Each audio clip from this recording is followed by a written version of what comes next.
My name is Robert Mitchell. I'm 68 years old, and 3 days ago I watched my daughter-in-law Sarah being lowered into the ground. What happened at that funeral? Well, let me tell you the whole story, because what my son whispered that day changed everything I thought I knew about my family. I've been sitting in my kitchen for hours now, staring at these legal papers, trying to make sense of it all. My coffee went cold an hour ago, but I can't seem to move. Everything I believed about my son, about Sarah, about our family, it was all wrong. Let me start from the beginning, because you need to understand who Sarah was to really understand what happened. Sarah came into our lives 12 years ago when she married my son David. She was 28 then, a kindergarten teacher, with the biggest heart you could imagine. David was 30, working as a mechanic at the local garage, and honestly, I thought she was too good for him. Not because David was a bad person, but because Sarah was special. She had this way of lighting up a room just by walking into it. She remembered everyone's birthday, brought soup when you were sick, and never missed a chance to help someone in need. When they got married, I'll admit I was worried. David had always been a bit selfish, always looking out for himself first. His mother, my late wife Margaret, used to say he was born with his hand out, always wanting something. But Sarah seemed to bring out the best in him. For the first few years, everything looked perfect from the outside. They bought a little house 3 blocks from mine, and Sarah would come by every Sunday with fresh cookies or a casserole. She'd sit with me on the porch asking about my week, listening to my old stories like she'd never heard them before. David seemed happy too. He got promoted at the garage. They went on nice vacations, and Sarah was always posting pictures on Facebook of their adventures. Hiking trips, beach weekends, romantic dinners. They looked like the perfect couple. But about 4 years ago, things started to change. It was subtle at first. Sarah's visits became less frequent. When she did come by, she seemed tired, distracted. She'd still smile and ask about my health, but there was something different in her eyes. A sadness that she tried to hide behind her usual cheerfulness. I asked David about it once when he came to fix my leaky faucet. "Is everything okay with Sarah? She seems a bit off lately." He just shrugged. "She's fine, Dad. Just stressed about work. You know how teachers are, always complaining about something." But I knew it wasn't work stress. I'd been married for 35 years before Margaret passed. I knew what a woman looked like when something was eating at her from the inside. The changes became more obvious as time went on. Sarah lost weight, a lot of weight. Her bright clothes were replaced with baggy sweaters and jeans. She stopped wearing makeup, stopped doing her hair the way she used to. When I'd see them together at family gatherings, David barely acknowledged her. He'd be on his phone or talking to his cousins about sports, while Sarah sat quietly in the corner, picking at her food. I tried talking to her directly once. It was last Christmas, and she was helping me in the kitchen while David watched football with his uncle. "Sarah, honey, are you feeling all right? You've been looking a bit thin lately." She forced a smile. "I'm fine, Robert. Just trying to eat healthier, you know." But her hands were shaking as she dried the dishes, and I noticed a bruise on her wrist that she quickly covered with her sleeve when she saw me looking. I should have said something then. I should have pushed harder, asked more questions, but I didn't want to interfere in their marriage. Margaret always told me to stay out of our kids' business unless they asked for help. God, I wish I had interfered. The last time I saw Sarah alive was 2 weeks before she died. She came by on a Tuesday afternoon, which was unusual because she normally only visited on Sundays. She looked terrible. Her face was pale, her eyes were red like she'd been crying, and she kept fidgeting with her wedding ring, twisting it around and around on her finger. "Robert, can I ask you something?" "Of course, sweetheart. What's on your mind?"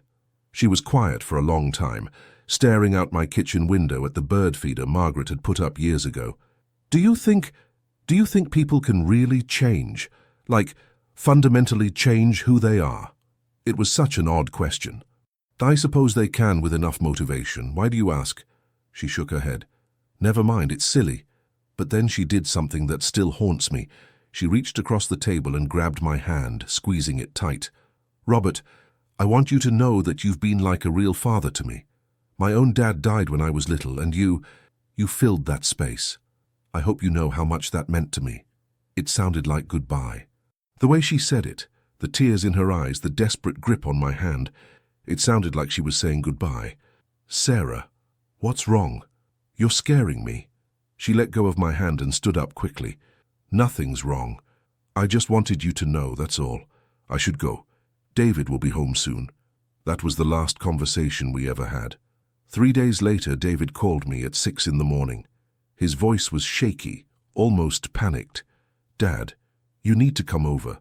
Something happened to Sarah. I threw on my clothes and drove to their house as fast as I could. There were already 2 police cars in the driveway, and an ambulance was pulling away. David was sitting on the front steps, his head in his hands. When he looked up at me, his eyes were red, but I couldn't tell if it was from crying or from being woken up early. She's gone, Dad. Sarah's gone. What happened? The police think it was an accident. She fell down the basement stairs sometime during the night. Hit her head on the concrete floor. An accident. That's what everyone called it. That's what the police report said. That's what the newspaper obituary said. But I knew Sarah. She was careful, methodical. She never went down to the basement at night because the light switch was at the bottom of the stairs, and she was afraid of the dark. Something didn't feel right about the whole situation, but I pushed those thoughts away. David was my son. Sarah was dead. I needed to focus on helping my family get through this tragedy. The next few days were a blur of funeral arrangements and casseroles from neighbors. David seemed to be handling everything with surprising efficiency. He picked out Sarah's dress, chose the flowers, even wrote her obituary for the newspaper. She would have wanted something simple, he told me when I offered to help. Nothing too fancy or expensive, but I remembered Sarah talking about funerals before. She had very specific ideas about what she wanted. She liked white roses, not red ones.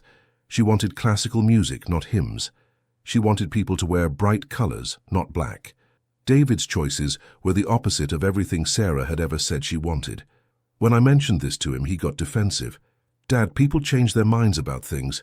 Sarah and I talked about this recently, and she said she wanted something traditional. I didn't argue, but it bothered me. Sarah had never been traditional about anything in her life. The funeral was held on a grey Thursday morning at St. Mary's Catholic Church. Sarah had been raised Catholic, though she rarely went to Mass anymore. The church was packed. Sarah had touched so many lives as a teacher, and it seemed like half the town had come to pay their respects. I sat in the front row with David and his uncle Tom. David wore a black suit that looked like he'd slept in it, and he kept checking his phone throughout the service.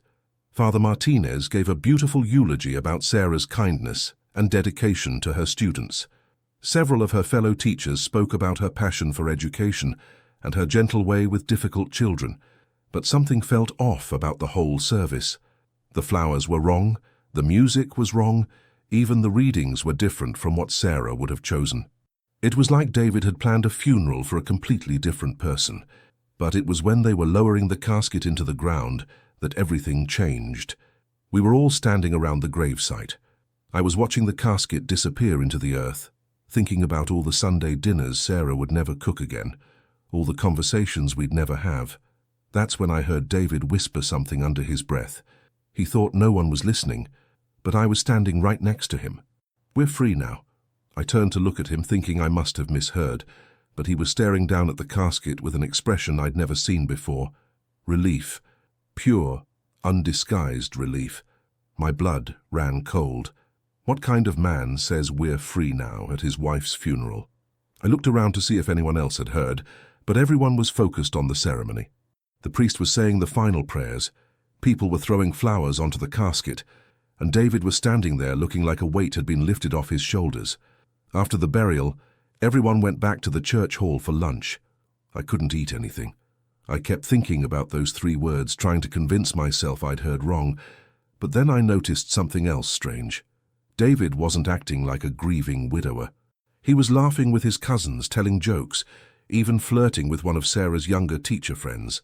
When Mrs. Henderson, Sarah's principal, came over to offer her condolences, David barely looked up from his plate of potato salad. "David, I'm so sorry for your loss. Sarah was one of our best teachers. The children adored her." "Yeah, thanks. She loved those kids." That was it.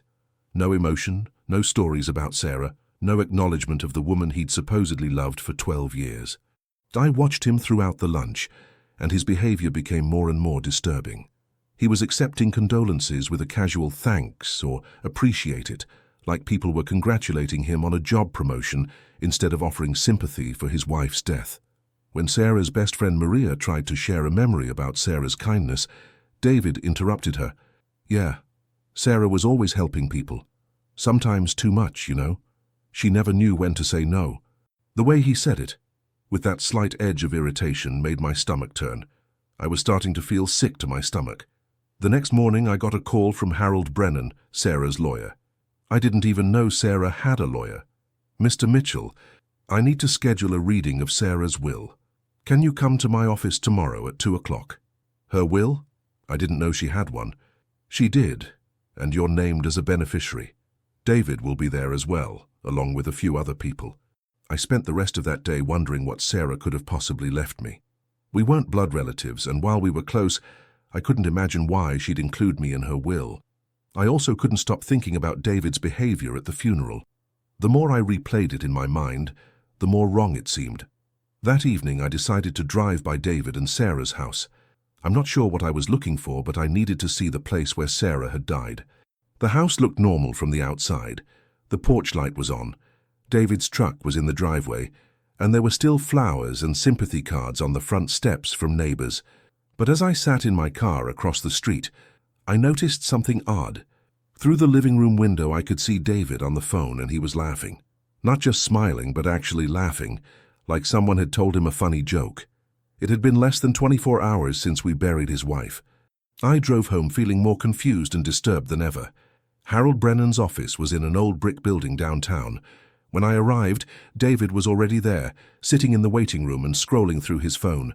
He barely looked up when I walked in. "Hey, Dad." "David, do you know what this is about?" He shrugged. "Probably just some jewelry or something she wanted you to have. Sarah was always sentimental like that." A few minutes later, we were joined by Maria Santos, one of Sarah's teacher friends, and surprisingly, Detective Ray Collins from the local police department. I knew Ray from church. He'd been investigating Sarah's death, though he'd told me it was just routine for any accidental death. "Ray, what are you doing here?" "Sarah asked me to be here, Mr. Mitchell. I'll explain more in a minute." Harold Brennan was a thin man in his 60s, with wire-rimmed glasses and a serious expression. He gestured for us all to sit down around his conference table. "Thank you all for coming. Before I begin reading Mrs. Sarah Mitchell's last will and testament, I need to explain something unusual about this document." He pulled out a thick folder and opened it carefully. "Sarah came to me 6 months ago to update her will, but she also left specific instructions about when and how it should be read. She was very particular about who should be present." David shifted in his chair. "Can we just get on with it? I have to get back to work." Harold ignored him and continued. "Sarah also left a sealed letter with instructions that it should only be opened if certain conditions were met. Detective Collins is here because Sarah specifically requested his presence." My heart was starting to race. This was getting stranger by the minute. "Let me begin with the will itself." Harold put on his reading glasses and began to read in his formal lawyer voice. "I, Sarah Elizabeth Mitchell, being of sound mind and body, do hereby declare this to be my last will and testament." He went through the standard legal language, then got to the specific bequests. "To my dear friend Maria Santos, I leave my collection of children's books and teaching materials, knowing she will use them to inspire young minds as I tried to do." Maria started crying softly. She was such a good teacher. The kids loved her so much. "To my father-in-law, Robert Mitchell, who showed me more kindness and love than my own father ever could, I leave the sum of $50,000 and my grandmother's pearl necklace." I was stunned. $50,000. Where did Sarah get that kind of money? David looked shocked too. $50,000? Where did she get $50,000? Harold continued reading. "To my husband, David Mitchell, I leave our house and all its contents, with one exception, which I will detail below." David relaxed a little. The house was worth at least $200,000, but then Harold's voice changed. He looked directly at David.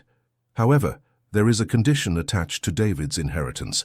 Sarah left specific instructions that if certain circumstances arise, a sealed letter should be opened and read aloud to everyone present." He held up a white envelope with Sarah's handwriting on it. "Sarah wrote that this letter should be opened if, and I quote, 'David shows no genuine grief at my funeral and appears relieved by my death." The room went completely silent. David's face had gone pale. "Detective Collins," Harold continued, "Sarah asked you to attend my funeral and observe David's behavior. She wanted an objective law enforcement perspective." Ray Collins cleared his throat. "I was there, and I have to say, David's behavior was unusual for a grieving spouse."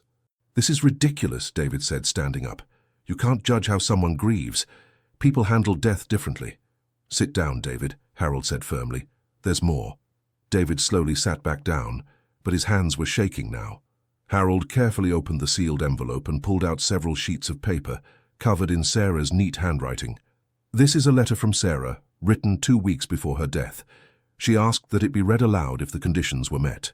He began to read, and Sarah's voice seemed to fill the room through her written words. "If you are reading this letter, it means I am dead, and David has shown his true feelings about my death. I am writing this because I know I am going to die soon, and I know David is going to kill me." Maria gasped. David jumped up from his chair.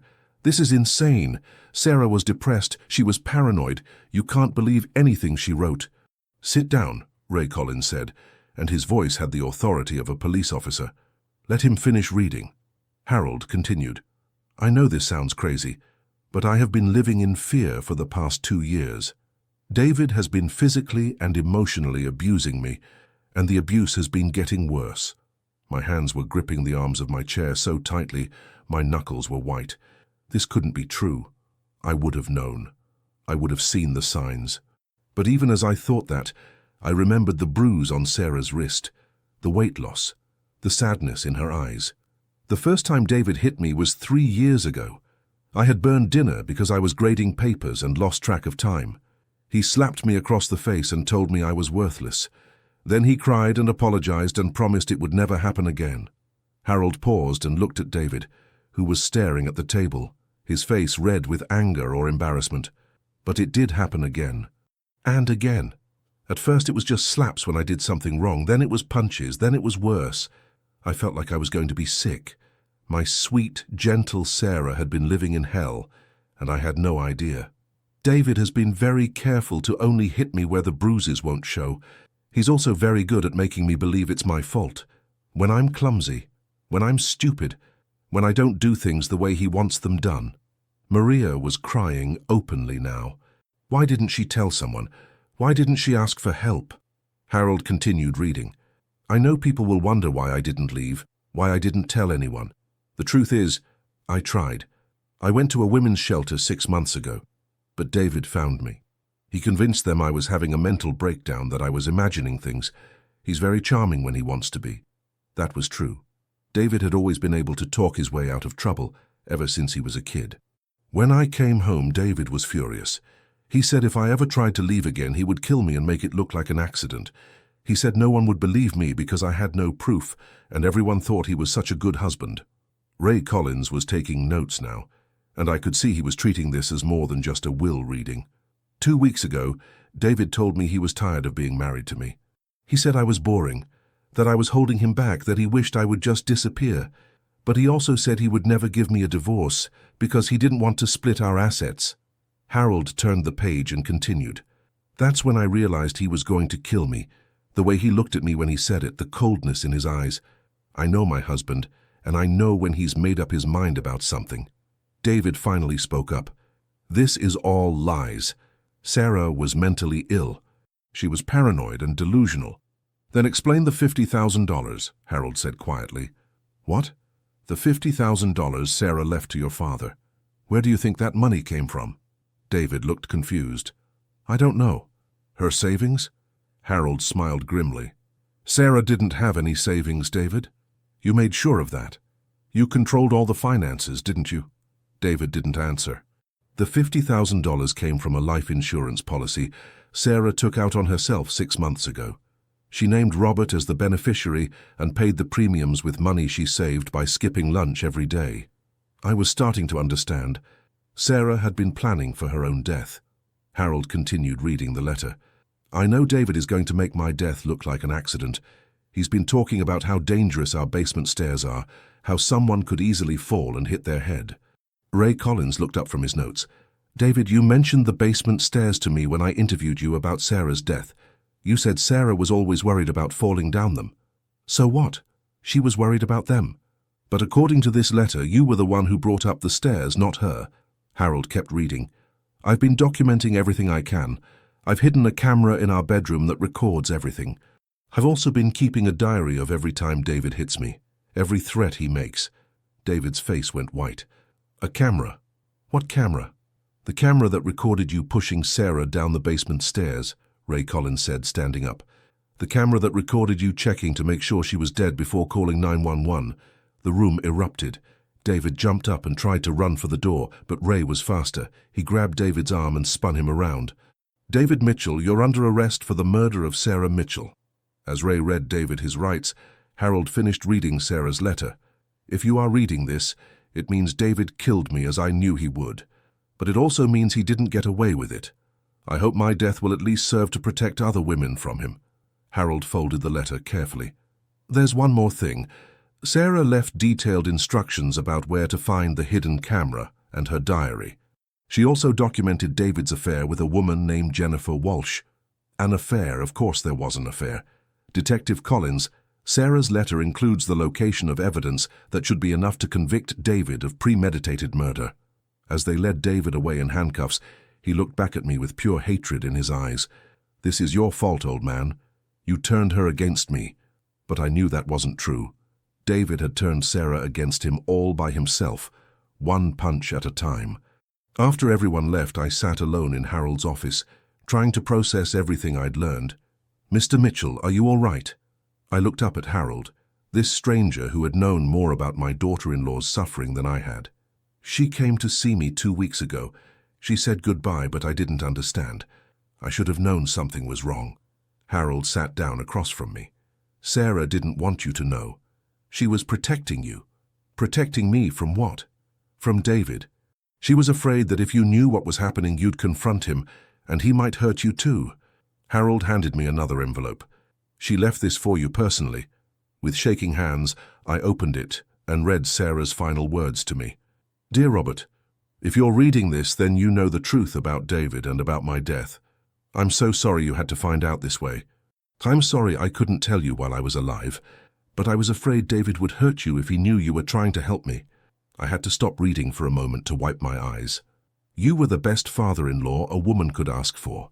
You treated me like your own daughter from the day I married David, and that meant everything to me. My own father died when I was 8, and I never really knew what it felt like to have a dad who cared about me until I met you. The tears were coming faster now. I know this is going to be hard for you.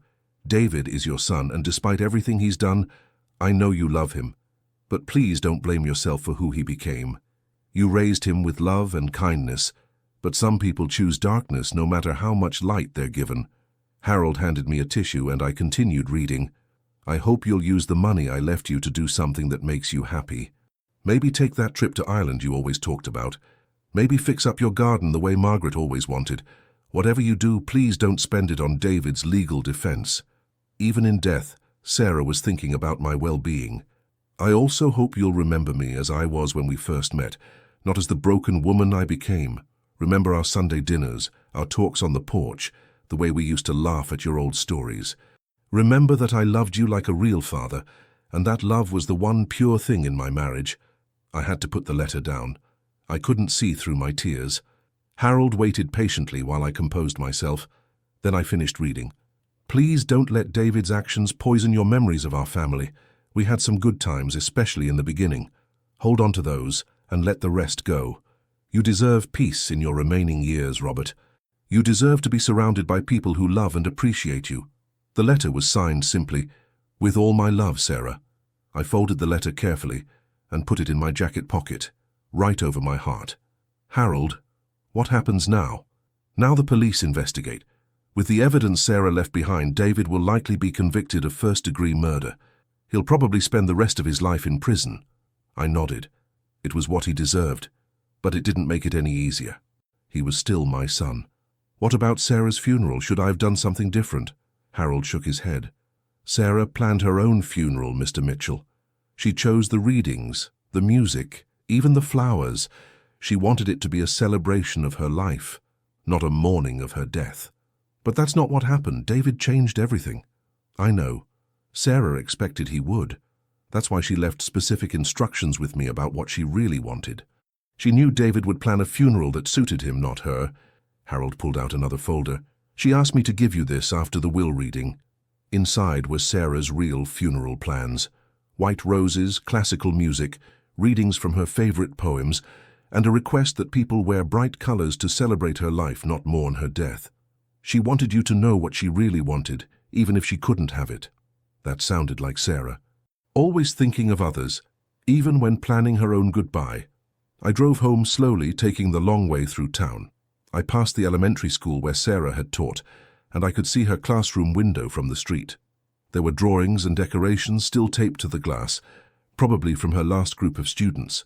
I stopped the car and sat there for a while, thinking about all the children Sarah had influenced over the years, all the little minds she had shaped, all the kindness she had spread in the world.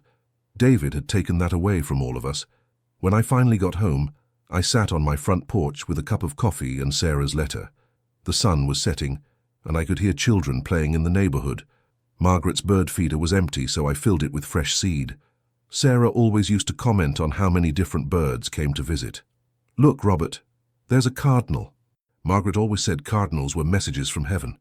I missed those conversations. I missed Sarah's gentle presence, her thoughtful questions, her genuine interest in my boring old man stories. But I also felt something else.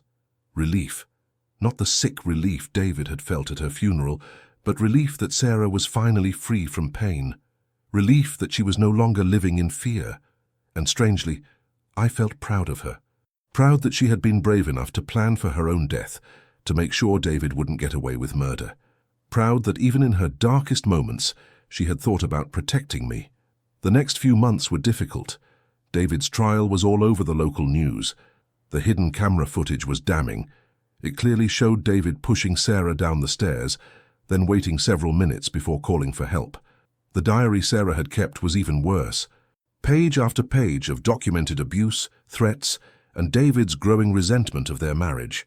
Jennifer Walsh, David's girlfriend, testified that David had told her he was planning to get rid of Sarah so they could be together without losing money in a divorce. The prosecution painted a picture of a man who had grown tired of his wife but didn't want to lose half his assets in a divorce. So he decided murder was easier than divorce. The defense tried to argue that Sarah was mentally unstable, that her diary and letters were the product of paranoid delusions, but the camera footage was impossible to explain away. The jury deliberated for less than 2 hours before finding David guilty of first-degree murder. I didn't attend the sentencing. I couldn't bear to see my son in shackles, even knowing what he had done. But I did visit him in prison once, about 6 months after the trial. He looked older, thinner. Prison had not been kind to him. "Dad, I'm glad you came. I've been wanting to talk to you." I sat across from him in the visiting room, separated by thick glass, talking through a phone. "What do you want to say, David?" "I want you to know I'm sorry. Not just for killing Sarah, but for disappointing you, for not being the son you deserved." I studied his face, looking for sincerity. "Are you really sorry? Or are you just sorry you got caught?" He was quiet for a long time. "I don't know, Dad. I honestly don't know anymore." At least he was being honest. "I think about Sarah every day," he continued. "I think about how scared she must have been, how much pain I caused her. I don't know why I did it. I don't know why I couldn't just let her go. Because you're selfish, David. You always have been. You wanted to keep Sarah's money and her house, but you also wanted to be with Jennifer. You thought you could have everything." He nodded. "You're right. I was selfish. I am selfish." "Sarah left me a letter," I told him. "She said I shouldn't blame myself for who you became. She said some people choose darkness no matter how much light they're given." David's eyes filled with tears.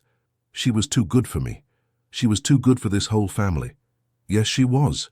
We sat in silence for a while, then David asked, "Will you come see me again?" I thought about it carefully. "I don't know, son. I need time to figure out how to forgive you. If I ever can. I understand." As I was leaving, David called out to me through the glass. "Dad, tell Sarah's students I'm sorry. Tell them their teacher deserved better." I never went back to see him. Some wounds are too deep to heal. some betrayals too great to forgive. But I did take Sarah's advice about the money she left me. I used part of it to establish a scholarship fund at the elementary school in her name. Every year it helps send a deserving child to summer camp or pays for school supplies for families who can't afford them. I used the rest to finally take that trip to Ireland that Margaret and I had always planned. I scattered some of Margaret's ashes on the cliffs of Moher, and I told her all about Sarah, about how she had been the daughter we never had. I also started volunteering at a women's shelter, helping other women who are trapped in abusive relationships. I tell them Sarah's story, about how she was brave enough to plan for her own protection, even when she couldn't save herself. Some of them listen. Some of them get out before it's too late. Sarah's pearl necklace sits in a place of honor on my mantelpiece, next to a photo of her from happier times. In the picture, she's laughing at something I said during one of our Sunday dinners. Her eyes are bright. Her smile is genuine, and she looks like the beautiful, vibrant woman she was before David broke her spirit. I talk to her sometimes, especially on Sundays when the house feels too quiet. I miss you, sweetheart. I miss our talks, our laughs, your terrible cooking. Sarah was many things, but a good cook wasn't one of them. She once burned water trying to make pasta. I hope you're at peace now. I hope you're with Margaret, and I hope you both know how much you meant to me. Sometimes I imagine I can hear her voice in the wind chimes on my porch, the ones she gave me for my birthday 2 years ago. Take care of yourself, Robert. Don't spend too much time being sad. Remember the good times. And I do remember the good times. I remember Sarah's infectious laugh, her terrible jokes, her genuine interest in everyone she met. I remember how she made David smile in the early years of their marriage, how she brought out the best in him before his darkness consumed everything. I remember the woman who called me Dad, who filled the empty space Margaret's death had left in my heart. David took Sarah away from all of us, but he couldn't take away the love she shared or the impact she made on the world. Her students still send me cards sometimes, telling me about their lives, their accomplishments, their dreams. They remember Mrs. Mitchell, the teacher who believed in them, who made them feel special. That's Sarah's real legacy. Not the tragedy of her death, but the beauty of her life. And every time I hear a child laugh, every time I see a teacher patiently helping a struggling student, every time I witness an act of kindness between strangers, I think of Sarah. She's still here, in all the lives she touched, in all the love she shared. David may have silenced her voice, but he couldn't silence her impact. And that gives me peace.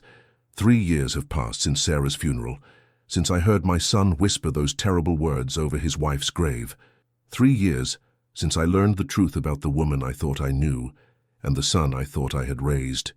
But let me tell you about something that happened just last week, something that showed me Sarah's influence is still spreading, still making a difference in ways I never expected.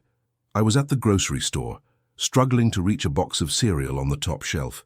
My arthritis has been acting up lately, and I'm not as tall as I used to be. A young woman, probably in her 20s, noticed me struggling and came over to help. "Here, let me get that for you," she said, easily reaching the box and handing it to me. "Thank you, dear, that's very kind of you." She smiled, and something about her reminded me of Sarah. Maybe it was the genuine warmth in her eyes, or the way she seemed to notice when someone needed help. "You're welcome. My teacher always told us to look out for each other, especially for our elders." "Your teacher sounds like a wise woman." She was. Mrs. Mitchell. She passed away a few years ago, but I still think about the things she taught us every day. I nearly dropped the cereal box. "Mrs. Mitchell? Sarah Mitchell?" The young woman's eyes widened. "Yes. Did you know her?" "She was my daughter-in-law." Tears immediately filled her eyes. "Oh my goodness. Mr. Mitchell, right? Mrs. Mitchell talked about you all the time.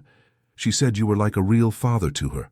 We stood there in the cereal aisle, both of us crying, remembering Sarah. "She changed my life," the young woman continued. "I was going through a really hard time at home when I was in her class. My parents were getting divorced, and I was angry and acting out. Mrs. Mitchell never gave up on me. She stayed after school to help me with my homework, and she always made sure I had lunch money when my parents forgot." I listened, amazed to hear yet another story of Sarah's kindness. She told me that I was smart and capable, and that my family's problems didn't define who I could become. I'm a teacher now because of her. I wanted to help kids the way she helped me. "What's your name, dear?" "Jessica. Jessica Thompson." Well, it was Jessica Rodriguez back then. I remembered Sarah mentioning Jessica. She had been particularly worried about this little girl who was struggling with her parents' divorce. "Sarah would be so proud of you. She always believed you'd do great things." Jessica wiped her eyes. "I have something to show you." She pulled out her phone and showed me a picture of her classroom. Above the blackboard was a sign that read, "Be kind, be brave, be you," in memory of Mrs. Sarah Mitchell. I put that up on my first day of teaching. I wanted my students to know about the teacher who inspired me to become a teacher. I had to sit down on a nearby bench. The impact of Sarah's life was still rippling outward, touching new generations of children through the students she had inspired to become teachers themselves. Jessica sat down next to me. "Mr. Mitchell, can I tell you something else?" "Of course." "I heard about what happened to Mrs. Mitchell, about her husband. I want you to know that we all knew something was wrong at home. She tried to hide it, but sometimes she'd come to school with makeup covering bruises, or she'd flinch when someone raised their voice. This was news to me. Did anyone try to help her? Some of the other teachers tried to talk to her, but she always insisted everything was fine. She was protecting him even when he was hurting her." Jessica paused, then continued. "But you know what? Even when she was going through all that pain, she never let it affect how she treated us kids.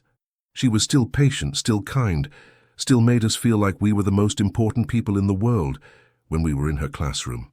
That was Sarah. Even in her darkest moments, she was still thinking about others. "I wish I could have done more for her," I said. "Mr. Mitchell, you did more than you know. She talked about you all the time, about your Sunday dinners, about how you made her feel like she had a real family. You gave her something beautiful in the middle of all that ugliness." We exchanged phone numbers before we parted ways. Jessica promised to stay in touch, and she invited me to visit her classroom sometime to talk to her students about Mrs. Mitchell. That encounter got me thinking about all the other lives Sarah had touched, all the other students who might be out there carrying her lessons with them. I decided to reach out to the elementary school and ask if they could help me connect with some of Sarah's former students. The current principal, Mrs. Garcia, was enthusiastic about the idea. "Mr. Mitchell, we've actually been wanting to do something like this. Sarah's impact on our school community was enormous. We'd love to organize a memorial event where her former students could share their memories." And that's how 6 months later, I found myself sitting in the same gymnasium where I'd attended countless school plays and concerts that Sarah had organized, listening to dozens of her former students talk about how she had changed their lives. There was Marcus, now a social worker, who said Sarah had been the first adult to believe in him when he was struggling with reading difficulties. "Mrs. Mitchell never made me feel stupid," he said. "She would stay after school with me, reading the same book over and over until I got it. She told me that everyone learns differently, and that didn't make me less smart than anyone else."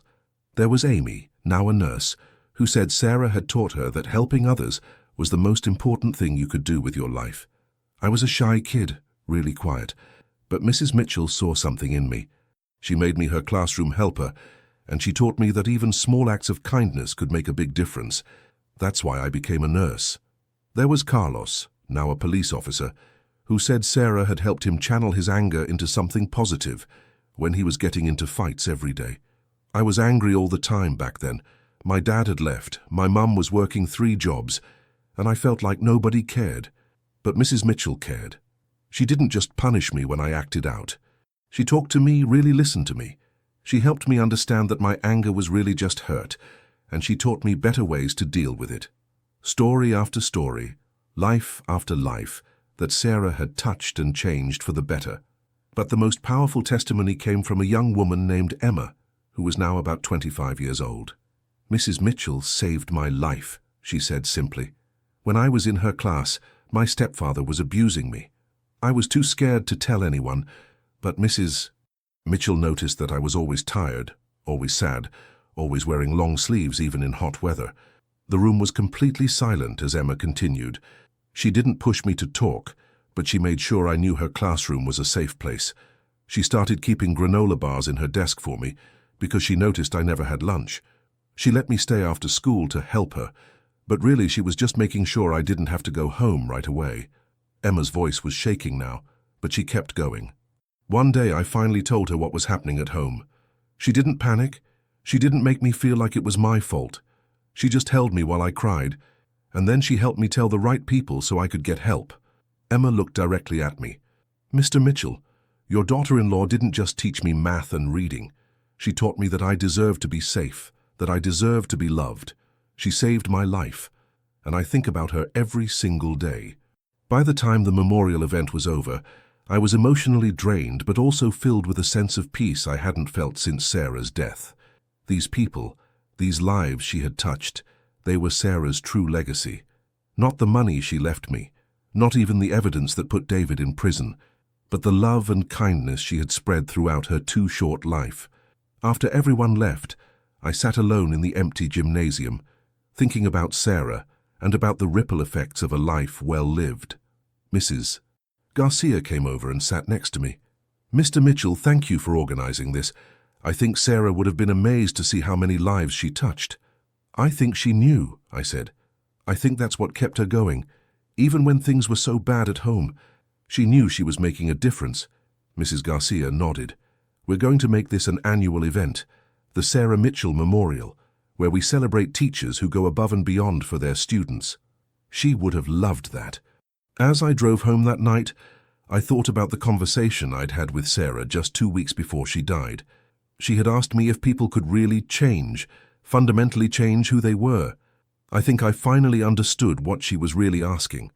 She wasn't asking if David could change. She already knew he couldn't. She was asking if she could change the world, even in small ways, even through the children she taught. And the answer, as I learned that night, was yes. Sarah had changed the world, one student at a time, one act of kindness at a time. The scholarship fund I established in her name has now helped over 50 children. Some of them have gone on to college, some have become teachers themselves, some have simply learned that there are adults in the world who care about them. I still volunteer at the women's shelter, and I always tell them about Sarah, about how she was brave enough to document her abuse, smart enough to plan for her own protection, and loving enough to think about others, even in her final days. Last month, a woman named Patricia came to the shelter with her 2 young children. She had been married to an abusive man for 8 years, and she was terrified to leave because he had threatened to kill her if she tried. I sat with her in the common room while her children played with toys donated by local families. I don't know if I'm strong enough to do this, she said. He's going to be so angry when he finds out I'm gone. I told her about Sarah, about how she had been afraid too, but how she had found the courage to protect herself and others. But she died, Patricia said. Her husband killed her anyway. Yes, he did. But because she was brave enough to plan ahead, he didn't get away with it. And because she documented everything, other women have been able to use her story to get help. I showed Patricia the letter Sarah had written to me, the part where she talked about hoping her death would protect other women. Your story doesn't have to end like Sarah's, I told her. You can get out. You can be safe. You can build a new life for yourself and your children. Patricia stayed at the shelter for 3 weeks, while the staff helped her find a new apartment and a job. Her husband was arrested when he tried to break into the shelter looking for her. She sends me Christmas cards now with pictures of her children. They're smiling, healthy, safe. That's Sarah's legacy too. I'm 71 now, and my health isn't what it used to be. I've had 2 heart attacks in the past year, and my doctor says I need to slow down. But I'm not ready to stop yet. There's still work to do, still stories to tell, still lives to touch with Sarah's memory. I've started writing a book about Sarah, about her life and her death and the impact she had on everyone who knew her. I want people to understand that domestic violence can happen to anyone, even someone as smart and strong as Sarah. I want them to know that there are ways to get help, ways to protect yourself, ways to escape. But mostly I want people to remember Sarah as she really was, not as a victim, but as a hero. A quiet, gentle hero who saved lives every day, who spread kindness wherever she went, who made the world a better place just by being in it. The book is almost finished now. I've interviewed dozens of Sarah's former students, her fellow teachers, her friends. Each conversation has revealed new layers of her kindness, new examples of her impact. Just yesterday, I got a call from a woman named Linda, who had worked with Sarah at the school. Mr. Mitchell, I heard about your book project and I wanted to share something with you. Of course, what is it? About a year before Sarah died, she came to me with an idea. She wanted to start a program at the school to help children who were dealing with abuse at home. She had noticed that several of her students showed signs of trauma, and she wanted to create a safe space for them. This was news to me. Sarah had never mentioned this idea. What happened with the program? Well, Sarah was working on the proposal when she died. After the funeral, I found all her notes and research in her desk. She had put together a comprehensive plan for training teachers to recognize signs of abuse, for creating support groups for children, for connecting families with resources. Linda paused. Mr. Mitchell, I used Sarah's notes to implement the program. We call it the Sarah Mitchell Safe Haven Program. It's been running for 2 years now, and we've helped over 30 children get the support they need. Another piece of Sarah's legacy, another way she was still making a difference even after death. I'd love to include that in the book, I said. Of course. And Mr. Mitchell? I think Sarah would be proud of what you're doing. You're making sure her story continues to help people. The Safe Haven program has become a model for other schools in the district. They've asked Linda to train teachers in neighboring towns, spreading Sarah's vision even further. Last week I attended a training session where Linda was teaching other educators how to recognize signs of abuse in children. She started the presentation with a photo of Sarah and told the story of how the program began. Sarah Mitchell believed that every child deserved to feel safe and loved, Linda said. She knew that sometimes school is the only safe place a child has, and she wanted to make sure we were doing everything we could to protect them. The teachers in the audience were taking notes, asking questions, clearly moved by Sarah's story. I watched from the back of the room, amazed once again by how Sarah's influence continued to spread. After the presentation, several teachers came up to me. "Are you really Mrs. Mitchell's father-in-law?" one young teacher asked. "I was," I said. "She was like a daughter to me. I wish I could have met her. She sounds like an amazing woman." She was, but you know what? You can still learn from her. You can carry on her work, help children the way she did. The teacher smiled. That's exactly what I plan to do. These encounters happen more and more often now. People who never met Sarah, but who have been touched by her story, inspired by her example. I've also been contacted by other families who have lost loved ones to domestic violence. They want to know how Sarah was able to plan so carefully, how she managed to ensure her killer would be caught. I always tell them the same thing. Sarah was brave, but she was also smart. She documented everything, she planned ahead, and she made sure the right people knew what was happening. But most importantly, I tell them, she never gave up hope. Even when she knew she was going to die, she believed that her death could serve a purpose, could help other people.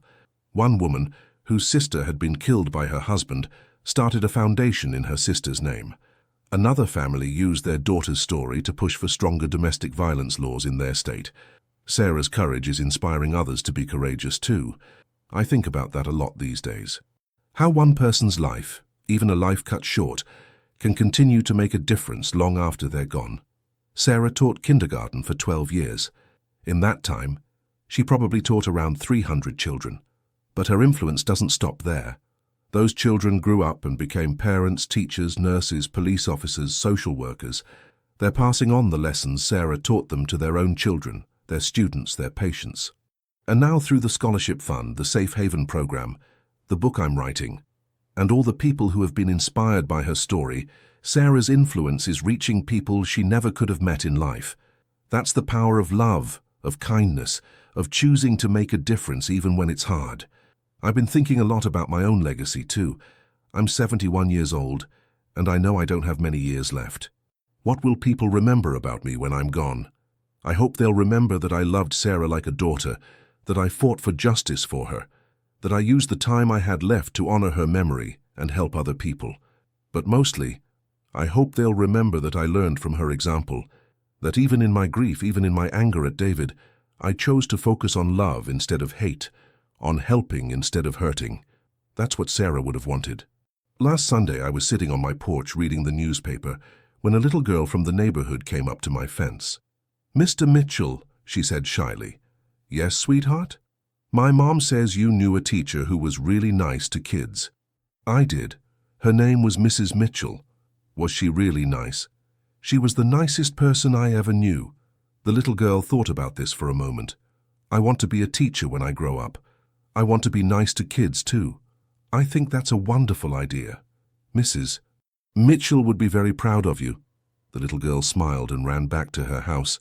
I sat there for a long time, thinking about that simple conversation. Here was a child who had never met Sarah, but who was already being inspired by her story to want to help other children. That's how change happens. Not through grand gestures or dramatic moments, but through small acts of kindness that ripple outward, touching lives in ways we can't even imagine. I've been getting more visitors lately. Word has spread about the book I'm writing, and people want to share their own stories about Sarah. Former students, fellow teachers, parents of children she taught, neighbors who remembered her kindness. Each story adds another layer to my understanding of who Sarah really was. I thought I knew her well, but I'm learning that her impact was even greater than I realized. Mrs. Henderson, Sarah's former principal, came by last week with a box of letters. "These are thank you notes from parents," she said. Sarah kept them all. I found them when we were cleaning out her classroom. I spent hours reading through those letters. Parents thanking Sarah for believing in their children, for going above and beyond, for making a difference in their families' lives. One letter particularly stood out to me. It was from a mother whose son had severe learning disabilities. "Dear Mrs. Mitchell," it read, "I wanted to thank you for everything you've done for Tommy this year. When he started in your class, he was so frustrated and angry. He felt stupid because he couldn't read like the other kids. But you never gave up on him. You found ways to help him learn that worked for him. More importantly, you helped him believe in himself. For the first time in his life, Tommy feels smart. That's a gift I can never repay." The letter was dated 3 years ago. I wondered what had happened to Tommy, whether he was still doing well in school. I decided to find out. With Mrs. Garcia's help, I was able to contact Tommy's mother. Tommy was now in 8th grade and doing well. He still struggled with reading, but he had learned to work with his disabilities instead of being defeated by them. Mrs. Mitchell changed everything for us, his mother told me over the phone. Before her class, we were constantly fighting with Tommy about homework, about school. He hated learning because he felt like a failure. But Mrs. Mitchell showed him that there are different ways to be smart, different ways to learn. She gave him confidence. Tommy was now considering becoming a special education teacher himself. He wanted to help other kids who struggled the way he had. Another ripple in the pond of Sarah's influence. I've also been in touch with some of Sarah's former colleagues, teachers who worked alongside her for years. They've shared stories about Sarah that I never knew. Sarah was always the first to volunteer when a student needed extra help, one teacher told me. If a child didn't have warm clothes for winter, Sarah would quietly buy them a coat. If a family was struggling to pay for school supplies, Sarah would make sure those supplies appeared in the child's desk. She never wanted credit for any of it, another teacher added. She would get embarrassed if you tried to thank her. She just said it was part of being a teacher. These teachers have started their own informal support network, inspired by Sarah's example. They pool their resources to help students in need, just like Sarah used to do. "We call ourselves Sarah's Angels," one of them told me with a smile. "We know she would have rolled her eyes at the name, but we think she would have liked what we're doing." The book is nearly finished now. I've decided to donate all the proceeds to the scholarship fund and the Safe Haven program. Sarah wouldn't have wanted me to profit from her story. My publisher thinks the book could reach a wide audience.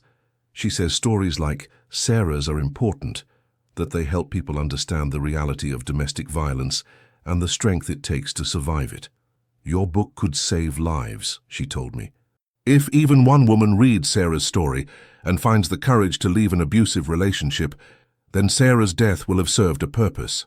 That's what I hope for, that Sarah's story will give other women the strength to protect themselves and their children, that it will help people recognize the signs of abuse in their friends and family members, that it will inspire more people to get involved in helping victims of domestic violence."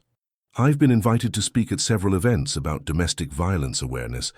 At first I was nervous about speaking in public, but I realized that this is part of honoring Sarah's memory. At my first speaking engagement, I was surprised by how many people came up to me afterward to share their own stories.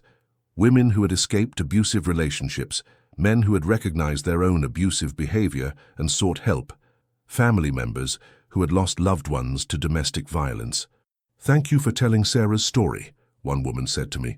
"My daughter is in an abusive marriage and I've been trying to figure out how to help her. Your talk gave me some ideas.